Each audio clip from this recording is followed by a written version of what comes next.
Ready to go!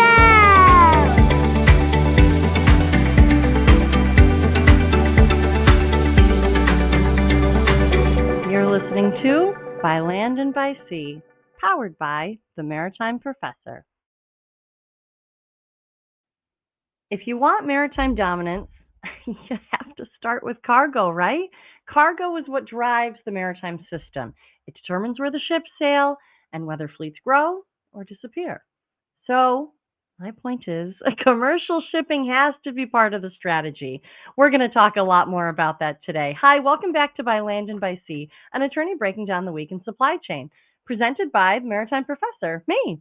I'm Lauren Began, founder of the Maritime Professor, former FMC International Affairs attorney, and founder of Squall Strategies. By Land and by Sea is your go-to resource for navigating the regulatory side of global ocean shipping. And me, well, I'm your favorite maritime attorney, aren't I? As always, this podcast is for educational purposes only and should not be considered legal advice. There is no attorney-client privilege created by this video or this podcast. If you need an attorney, contact an attorney. So let's get into it because, as you know, ocean shipping moves the world.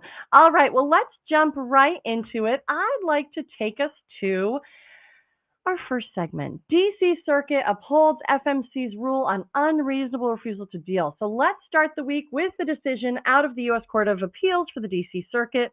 Now, this is one that we've been waiting on. Now, if you follow this show, this podcast, we've been talking about these appeals on these regs, final rules that the FMC put out. This is the one about unreasonable refusal to deal or negotiate. We've been following this. I think it was about a year ago, just under a year ago, that we last visited this case, this appeal. Now, this is the case, the World Shipping Council versus the Federal Maritime Commission, and ultimately the court upheld the FMC's rules and some of the things within it. Now, this is defining what counts as unreasonable refusal to deal or negotiate when it comes to vessel space. Now, recall, this is the one that talks about the documented export strategy. This is the one that talks about rates being so high that they are clearly, unreasonable refusal to deal. This one, honestly, I thought for sure was going to have some parts overturned. I thought the documented export strategy, while I could see the justification, but the filing with the FMC every year on this documented export strategy, honestly, I thought that this one probably was going to get knocked down. Overall, I thought that the court would side with the FMC, saying it was going to be totality of the circumstances that they're reviewing. But some of these specific directed things, I thought, I don't see the court going with them. Well, I was wrong, I guess. So, what are we talking about? Let's give a little bit of a background here, right? So this is the Shipping Act itself. So under the Shipping Act, a common carrier may not unreasonably refuse to deal or negotiate, including with respect to vessel space accommodations provided by an ocean common carrier. Now, this is something that came up in OSRA 22. Congress had a lot of people reaching out to them during this Ocean Shipping Reform Act of 2022 that wanted specifics on unreasonable refusal to deal or negotiate, because a lot of exporters were getting turned away. And so they went to Congress and they said, can you fix this for us? And so originally, when the Ocean Shipping Reform Act of 2022, when it was first kind of being discussed during 2020, 2021, there was a lot of discussion about exports. So I wasn't surprised to see that unreasonable refusal to deal or negotiate was included as part of the things that came out of OSRA.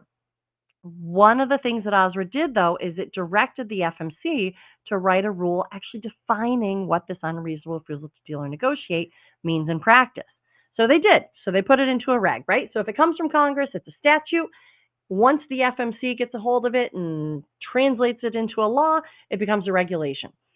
So you can pass law school now, right? Statute versus regulation. But the statute is the Shipping Act, comes from Congress, and then the FMC basically translates that and puts that into kind of what it means in practice. So they did that. They came up with the final rule on unreasonable refusal to deal and negotiate, focusing specifically on containerized cargo and ocean common carriers, right? That's what they do. That's what the FMC regulates for the most part, although there are some arguments that they regulate other industries or that their authority can expand beyond just containerized cargo, but that's an episode for another day.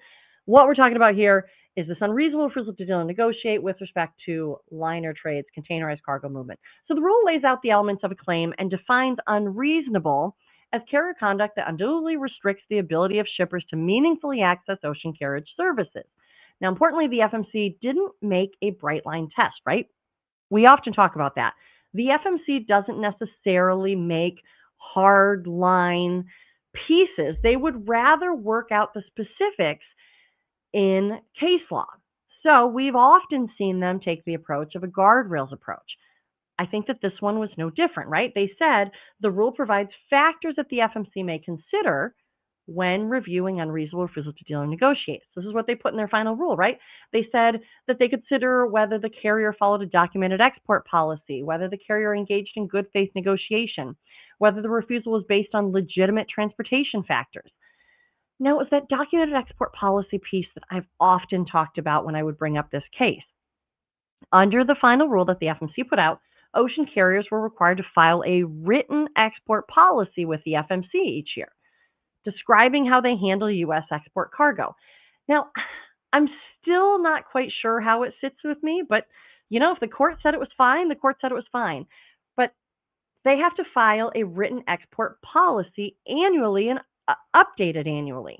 So they have to basically say what they are, information such as pricing strategies, services offered, equipment provisioning, markets served. Now, it's not even like very specific on what needs to be included in there, but this written export policy. And I think the intention here really is so that if you just don't do a certain trade lane or you don't do a certain commodity or there's some sort of operational reason or there's some sort of piece of what you do or don't do in exports, if you can get it written into an export policy, it can kind of be a little bit of, I guess let's call it an insurance policy, right?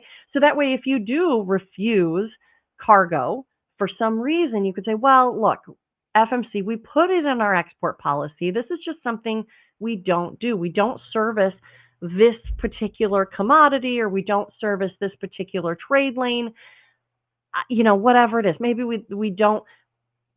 Usually there might be an operational piece to it, but for whatever the reason, maybe it's not in your pricing strategy, maybe it's not in your overall books, maybe it's just not a priority cargo. There might be a million different reasons why it might be something that you don't want to include in your export policy, but this is what the FMC kind of taken a different way, is giving you the opportunity to put in writing and give to the FMC. Now, I believe that these are private. These are not public documents. These are just filed with the FMC privately, not publicly disclosed. And so the FMC can use this as part of their determination, right? They can look at specific dispute that comes in front of them and say, did the carrier follow its own documented export policy when making this decision? Now, the other part of the rule that received attention was about pricing, right? And this is where a lot of conversations with the FMC have to be so careful because the FMC doesn't set prices. They set and they talk about the unreasonableness of prices. And so it's a nuance, but the FMC doesn't actually review prices specifically. And that was part of the petition against this because the regulation, the final rule, notes that conduct may be unreasonable if a carrier quotes a rate so far above market levels then it cannot reasonably be considered a good faith offer to negotiate.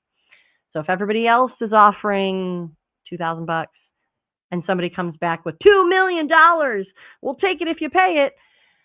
That's kind of the essence of what they were getting to, right? Is like, look, that's so unreasonable that clearly you didn't want to do that, but you didn't want to say you weren't going to take their cargo. So you just priced them out at an outrageous level. Now, of course, that's an easy example, right? 2,000 to 2 million, totally disparate, totally different rates. But what about if everybody's 2,000 and somebody comes back with 1,500 or 15,000? Is that so far above market levels that it cannot reasonably be considered? Now that's where the concern kind of comes into it, right? FMC doesn't set rates. Now, this is just supposed to go into their totality of the circumstances, the things that they're going to be reviewing. And so I think that's what the court was getting behind here. And through some of their discussion, that's what they were saying, is that it's not just about a rate so far above market levels that it cannot reasonably be considered. It's the totality. And if also there's a rate that's so wildly high that it just kind of seals the deal of like, this was unreasonable. This was unreasonably refusing to deal or negotiate. then it comes into it. However, it really is kind of a very sensitive area, right? And that's what was being petitioned here, challenging the language, arguing that it could turn into an indirect rate regulation. And I don't think we want government agencies setting the rates. I think we want them staying in the guardrails area of watching, reviewing, and making sure that it's fair and efficient and reasonable, but not setting the specific rates, right? The court explained that the FMC is not setting rates. Instead, it is allowed to consider whether a rate quote is so extreme that it effectively functioned as a refusal, right? And that's kind of what I'm just saying. In other words, quoting a price that no one could realistically accept could be treated the same as simply refusing to deal. The FMC framework of this final rule survived the judicial review. The rule defining unreasonable refusal to deal does remain in place, and so does the requirement that carriers file a documented export policy with the commission. I'm surprised on this one, but you know what? I can see the justification behind it, and I think that's part of it, is that they really want to make sure that it's part of the totality of the circumstances, that it's part of the entire thing that they're looking at. So I thought that this was an interesting discussion. I thought that the court did a really good job of looking at it. And I really like that this one remains with the intention that these refusal to deal cases will continue to be evaluated on a case-by-case basis under the totality of the circumstances, including negotiations, operational realities, and the carrier's own export policies. But interesting, right? Interesting. So the other one that we're still waiting to hear on is detention and demurrage, the final rule on detention and demurrage. There was a petition against that.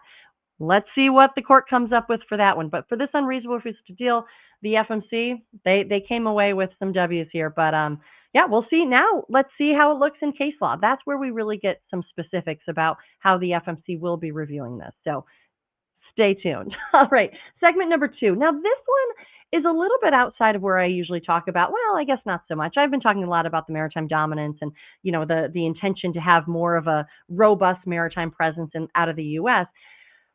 After giving some of the recent reports a thought, you know, we talked about CNA, the Center for Naval Analyses, Maritime Strategy Report, and the Maritime Action Plan. You know, I did a live coverage of that with Caitlin Hardy. We went over it kind of section by section in a very real, I think it was a half hour after it had been published. We were like, let's just react to it. So we did. You know, as I've been giving the whole thing a little bit more thought, I still have some areas that I think aren't being captured with enough attention. So it got me thinking, maybe, if it's not too bold, maybe I should present my own roadmap to maritime dominance or maritime strategy, according to the maritime professor. So look, these are just some of my thoughts.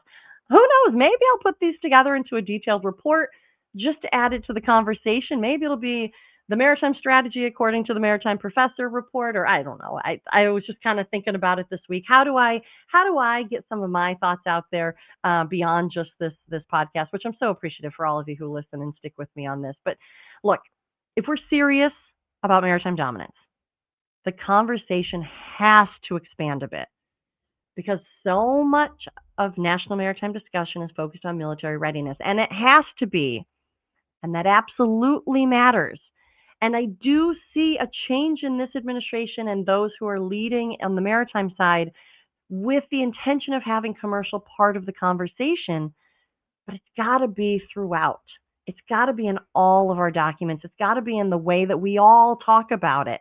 And so while I love to see the budget come out with giant numbers for ships on order, and it has to be maritime or military, it has to be military, it has to. But we need to have more commercial shipping as part of that too. Ships follow cargo, mariners follow ships. And if we're serious about maritime dominance, commercial cargo has to be part of the foundation. Now, if I may, let me offer a few pillars that I think should be part of this conversation. Commercial cargo must be central to maritime strategy. Again, if we really are serious, and I trust that we are, I know that we are. I'm excited that we are, and I love things that I'm hearing from this administration. I was just up in Maine a few weeks ago, and I heard Sang Yi give some remarks about the state of Maine and the receiving of the new vessel for Maine Maritime Academy, the Deputy Maritime Administrator Sang Yi. And he did such a great job of capturing We have to keep focused on cargo. And I'm saying that now. The conversation has to keep focused on cargo. A maritime strategy cannot focus only on a military sea lift, because commercial shipping is what sustains the maritime ecosystem over the long term. And arguably, I'd say that's why we are where we are, because we let the commercial side go. Military operations rely on surge capacity and contingency planning, but commercial shipping is what keeps these vessels operating day in and day out and makes them viable so that we can support the uplift when we need it. It's the commercial cargo market that supports ship operations, creates stable career pathways for mariners, creates reliability in repair and repair yards, ship repair yards. It keeps port infrastructure economically viable without those cargo flows moving regularly through the system and with that U.S. flag, right? Because it's not a question, do we have commercial cargo movement? Of course, obviously we do. I wouldn't have a show if we weren't talking about commercial cargo ocean shipping. The U.S. has to be part of that. Without these U.S. flows moving through the system, the rest of the maritime ecosystem becomes much harder to sustain from a U.S. perspective. So when we talk about the maritime strategy, commercial cargo cannot be treated as a secondary consideration. It has to be part of the foundation of the strategy itself. It just has to. And while we're talking about commercial shipping, I'd also like to offer, as a second pillar here, commercial shipping is not just containers. That's a piece that often gets lost, I think, in the conversation. I've seen it in a few different realms. When people talk about commercial shipping, I do the same. We tend to picture container ships. Containers dominate supply chain discussion. Containers dominate supply chain discussion, so it's easy to assume that containerized cargo represents the bulk of global shipping activity. But a significant portion of U.S. trade actually moves outside the container system entirely. Bulk and breakbulk cargo still represent major components of global trade. And think about commodities, especially prioritized commodities in the U.S. We've heard a lot about this if we're going to increase our exports. Things like grain, soybeans, fertilizer, steel, forest products, energy cargo. When soybeans leave the Gulf headed for Asia, that cargo is not moving necessarily in containers. It might be moving a bulk or breakbulk. And much of that trade today moves on foreign-built vessels, many of them Chinese-built vessels, simply because that's the structure of the current global fleet. So again, while the U.S. is exploring policies aimed at strengthening maritime capacity, we have to be careful not to inadvertently disrupt the movement of those commodities. The example that I'm thinking of when I think of these kind of bulk or break bulk is when we had the USTR port fees announced. One thing that became very clear to me, I went to the Women in Agribusiness conference over the fall. One thing that became very clear to me is that there was almost no way that imports of bulk or imports of grain or imports of these commodities were not going to be hit. There wasn't a modification on kind of a larger scheme that could be made to avoid that fee, even though it might be a commodity that we're prioritizing to come in, only because the vessels that move it were tramper vessels, so not on a liner trade, but also vessels, so more of a likelihood that they wouldn't actually be coming to the U.S. With the tramper reference, but then also that we didn't have non-Chinese built vessels that could be used for those. And many of these markets operate on extremely thin margins. And so having these port fees, which I think that the port fees were serving the purpose that they were set out to serve, and actually they're paused now anyways, right? Because we have our China deal. But it's something that we need to be careful of. And if we are in such a bad place with the bulk and the break bulk that we don't have non-Chinese vessels to serve these markets, maybe we should also be building in bulk and break bulk into our shipbuilding plans, right? Commercial cargo, of course, we're talking containerized cargo, but we should also be talking about U.S. builds of bulk and break bulk, because we have to, because this is going to be affecting our American exporters in the ag world and in the importers too for the ag world, and just anybody who's moving goods with U.S. goods for exports or imports that might be using break bulk or bulk. All right, pillar number 3, market incentives for U.S. flags. So policies alone aren't just going to sustain our maritime industry. Ships need that cargo, right? So how do we get that cargo? We're talking about commercial cargo and how it needs to stay a priority and a foundation to the discussion. How do we create conditions where cargo actually moves on U.S. flag? I've talked about this many times before, but because I'm putting together my addendum to the discussion presented by the Maritime Professor, one idea worth exploring is targeted market incentives, right? Importers could receive tariff waivers or similar benefits when cargo moves on U.S. flag vessels, right? Why not? Why not? Importers, whether it is high value or heavy, are probably getting hit somehow with a tariff.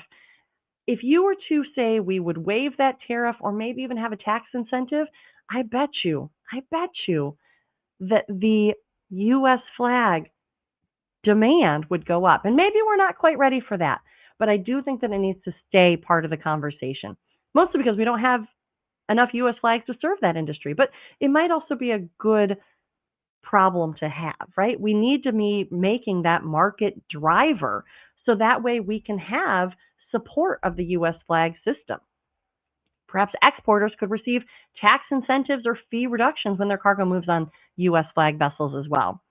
Like the goal really would be to create economic drivers, incentives, not just cash, not just stipends, not just money that goes toward it, but economic drivers that make U.S. flag shipping more competitive and more of the choice, the chosen choice.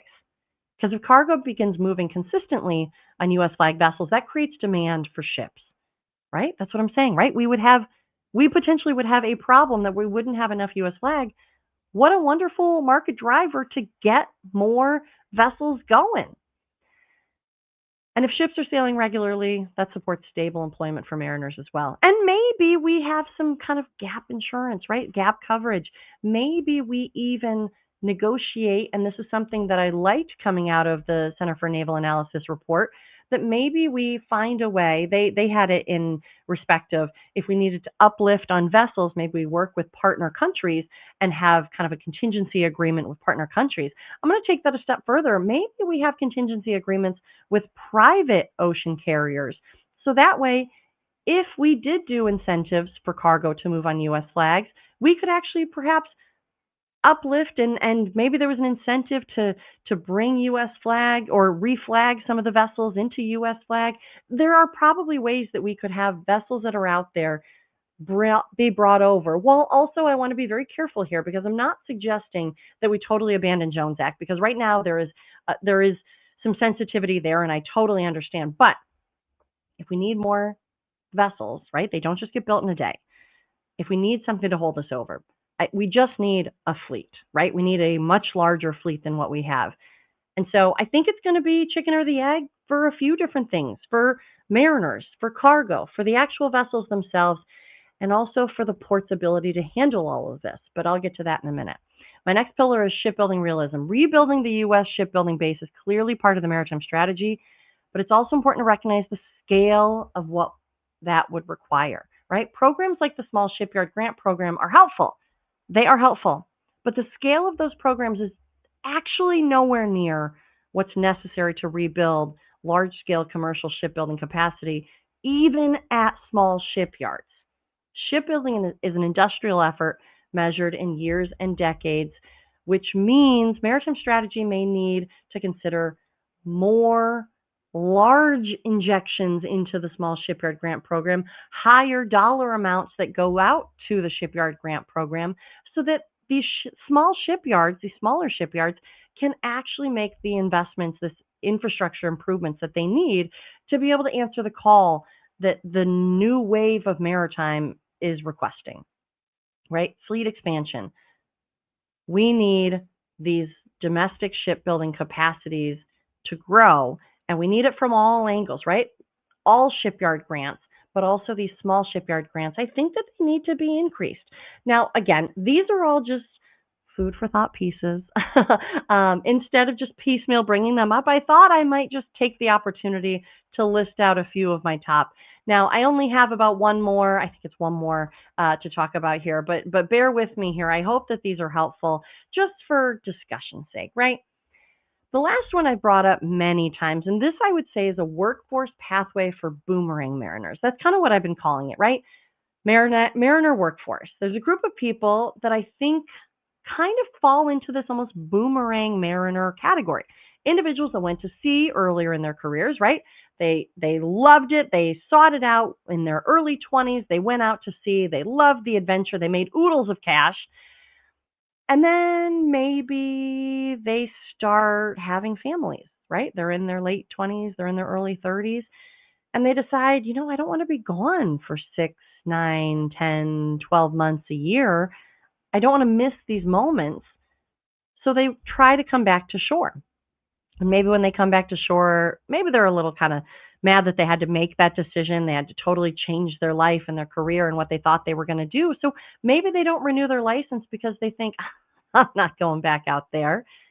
I can't tell you how many times I've mentioned this and people say, well, that was me. I know that I could do a contingency or a continuity, but I didn't because I had no intention of going back out there. And then you start coming into your 40s and your 50s, and all of a sudden, you wish you could. You wish you could get back out there, but you let your license lapse 10, 15, 20 years ago. And the pathway back can be difficult enough that many simply just don't pursue it. So while it's not going to solve all our problems, I think one idea worth exploring might be refreshers or re-entry pathways for experienced mariners who want to return to sea. Look, during COVID, we saw other similar programs developed in other professions. I've heard about nursing doing refresher programs that allowed experienced professionals to return to practice through updated training. I think a similar concept could potentially work in the maritime sector. Because look, expanding the workforce doesn't always mean starting from scratch, and I don't think it should. Sometimes it means making it easier for the experienced professionals to just get back into the industry. And maybe there's little periods where if it's only been 5 years or only been 10 years, it's a smaller refresher course than if it's been 20 years. But you don't forget how to ride the bike, right? You don't forget how to go to sea. And I think that these are really important category of mariners that we should be trying to capture. Well, thank you for listening to my addendum on the report of maritime dominance, or whatever I'm calling it. I don't know. At one point, maybe I'll put it into an actual report, like I said. But I appreciate you listening to me and the few thoughts that I have, just feeling like these pieces weren't getting enough attention. Everything's important, but these are some of the most important ones to me. The last segment is just a quick one. Before we wrap up today, I briefly wanted to mention I did have the opportunity to witness a few weeks ago, I think it was last week actually, Maine Maritime Academy, the state of Maine recently completed the transfer of MARADS, transferring of the new training vessel to the Academy as part of the National Security Multi-Mission Vessel Program, or the NSMV program. We've talked about this a lot. This is where they had the vessel construction manager. It was a public-private partnership. They had TOTE Maritime Services, who was overseeing the build of all of these NSMV vessels. We are now halfway through that program. This is the third of 5. How exciting. These vessels are designed to replace aging training ships at these state maritime academies across the country, but they're built to do more than just train the cadets. And I don't know if I've ever really gone too far into this side, but they can also support disaster response, humanitarian missions, and other national needs if called upon. Look, I really, truly felt like it was an honor to be invited to witness this transfer ceremony, and it was a really special moment for the Academy and for the broader maritime education community. I was actually there with a few other state maritime academies, and just such a wonderful thing to be able to see this. I'm especially happy for Maine Maritime Academy's president, Craig Johnson, who's leading Maine Maritime through this exciting new chapter for the Academy. Because, look, when you step back and look at the bigger maritime conversation we've been having over the past year, we are 1 year. This is April 10th. A year ago, April 9th, is when we had that executive order drop. Do you remember that? The executive order on maritime dominance. Here we are 1 year later. We have some pretty exciting things happening, right? We have a giant vessel order coming out of the president's budget. We have the Maritime Action Plan in the works. We have conversations happening left and right, and we have an incredible National Maritime Day coming up next month that we'll all be celebrating across the country, but especially in DC. But look, none of it works without mariners. None of it works without cargo, right? Training ships like this are essentially floating classrooms to help prepare the next generation of licensed officers, maritime professionals. And that really brings us back to the broader point of running through today's episode. This month and recently, we've seen developments across almost every level of the maritime policy landscape. And some of those stories were about the day-to-day mechanics of the industry, regulatory oversight, carrier behavior.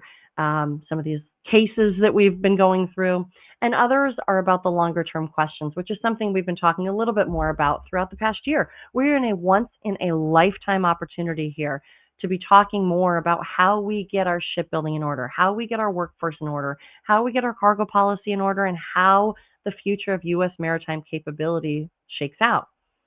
These two timelines are unfolding at the same time, day to day and longer term, and they all tie back to the same question: how the United States will maintain or create a resilient and competitive maritime system. Because look, at the end of the day, ocean shipping isn't just another industry, it's a system that quietly keeps the global economy moving. Thank you for joining me today. If you like this episode, be sure to follow, subscribe, and leave a review. Want to go deeper on these topics or bring this kind of insight to your team? Visit themaritimeprofessor.com to explore corporate trainings, tailored briefings, and on-demand webinars, all designed to make complex maritime regulations practical and easy to understand. And if your organization needs help navigating the legal or strategic side of ocean shipping regs, head over to Squall Strategies. That's where I provide consulting services, regulatory guidance, and policy support for clients working directly with any of these agencies and across the global supply chain. As always, this podcast is for educational purposes only and not legal advice. If you need an attorney, contact an attorney. So until next time, I'm Lauren Beegan, the Maritime Professor, and you just listen to By Land and By Sea. See you next time.